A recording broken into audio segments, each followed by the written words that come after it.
Right guys, we got a quick update here on the Britain's Got a Lack of Talent show that has rightfully been blasted over the last month or so for its political pandering on a primetime family entertainment show. Naturally, that has continued during the most recent show, with another 2,000 plus complaints rolling in thanks to yet another political performance on the stage. But in all honesty, the guy is meant to be a comedian, and let's be honest, we know the show supports these politics at this point, so who really cares? As we all said from the start, they are only hurting their own brand, which we will actually see in a moment. But on top of that, it seems now they are about to shut down the production of a planned Christmas special that I can only imagine would have been more political virtue signalling nonsense, so obviously it won't be missed. Now apparently they have blamed crew illness and government regulations for this shutdown by the producers, but I feel there could be another reason for it, as I expect many of you do. This is of course the recent viewing figures from the final of the show, which reveal it had lost a total of 4 million viewers this year, which is music to my ears and many others, but not to those who invest in it, I am sure. Ofcom may have ignored 25,000 complaints, but the people spoke when it mattered by switching it off. That drop in viewers is going to hurt them financially, proving that even in these crazy times, get woke, go broke remains consistent like gravity. Now as it stands, they have just postponed production for what I expect is 2 weeks, but they don't actually give a time frame, meaning it could be postponed until after Christmas, depending on how long it takes to produce. Or hopefully it will be quietly cancelled because the powers that be have realised the public do not want their deranged political views drip-fed to them and never will. I am sure eventually these companies will realise the public does not support any of it and do not care. They just want what they pay for from these companies, and that is it. Obviously we can only hope they either continue this lunacy and send themselves into the shitter, or they stop and let people enjoy the things they pay for without the politics being belt-fed to them. But finishing up, like I said, this was just a short one. I have to say I absolutely love it every time a company gets woke and goes broke, because it means the people have said enough is enough. Hopefully in coming times more and more people will do it, and not just over woke companies. I'm talking about everything.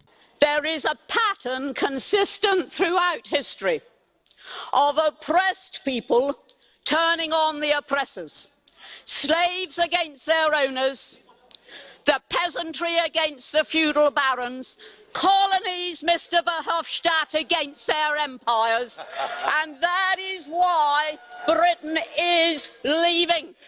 And it doesn't matter which language you use, we are going, and we are glad to be going. We're off.